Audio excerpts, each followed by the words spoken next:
What if the signs of Revelation aren't coming? What if they're already here, unfolding in real time, while most of the world stays distracted?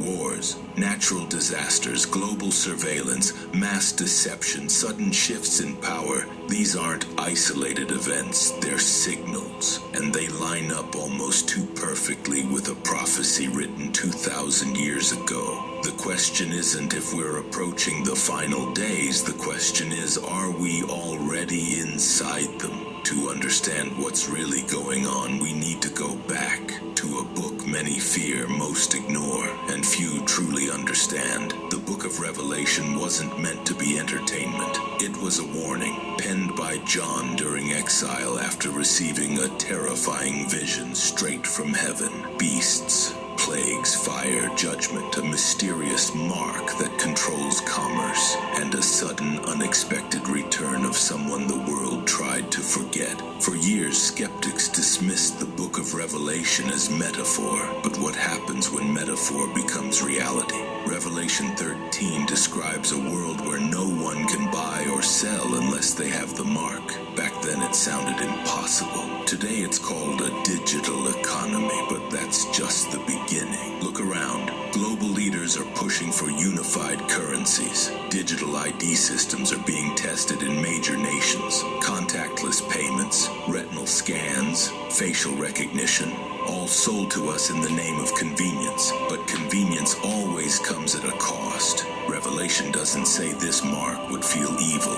It says it would control the world, a financial leash, and slowly, quietly, that leash is tightening. As global crises rise, so does the call for one world solutions, a central government, a digital ID, a unified voice for the planet. It sounds noble, even necessary, but it was warned about long before any politician drafted a bill. In the last decade, earthquakes, wildfires, and record-shattering storms have tripled in frequency. Crops are failing. Famines are hitting once thriving nations. Pestilences, old and new, are spreading faster than ever. Jesus called this the beginning of sorrows, and now it's here. Revelation foretold global upheaval, not in vague spiritual terms, but in real-world catastrophes, entire ecosystems collapsing, cities drowning, nations shaking. These aren't future threats, they're headlines from this week. Still, the world says it's just climate change. But Revelation described the effect and warned about the source. In the final days, Revelation says deception will rise, not just from governments, but from spiritual voices. Today, self-proclaimed prophets flood social media. Some preach a God who approves everything. Others offer fake miracles. All speak smoothly, but their words lack truth. Even inside churches, compromise is spreading. We're told peace is coming through human efforts.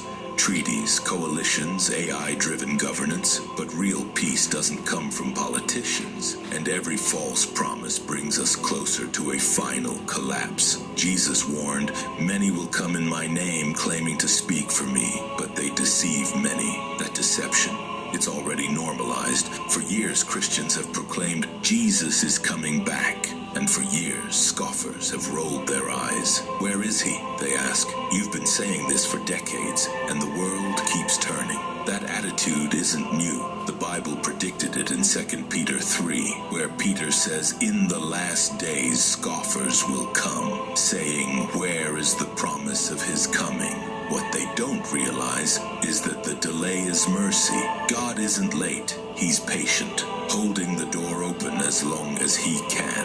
But one day that door will slam shut, and those who mocked will fall silent. When Jesus returns, it won't be announced. No press conference, no social media leak, no countdown timer. It'll be sudden, swift, like a thief in the night. The heavens will roar, the earth will shake, and in a single moment, reality will change. Peter says the elements themselves will melt in heat. Cities will vanish. Kingdoms will fall. The old world with its time, with its corruption, lies, and pain, will be purged. And in its place, a kingdom of holiness will rise. But most won't be ready, because they weren't watching. They were sleeping.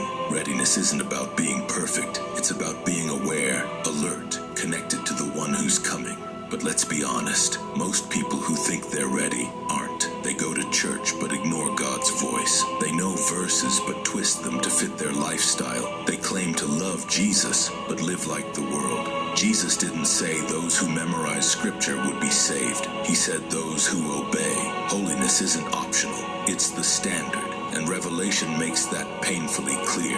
When Jesus returns, he's not coming back for lukewarm believers. He's coming back for a bride who's prepared, pure, faithful, awake. The world is busy chasing temporary highs, wealth, fame, pleasure, social status. But Revelation says all of it.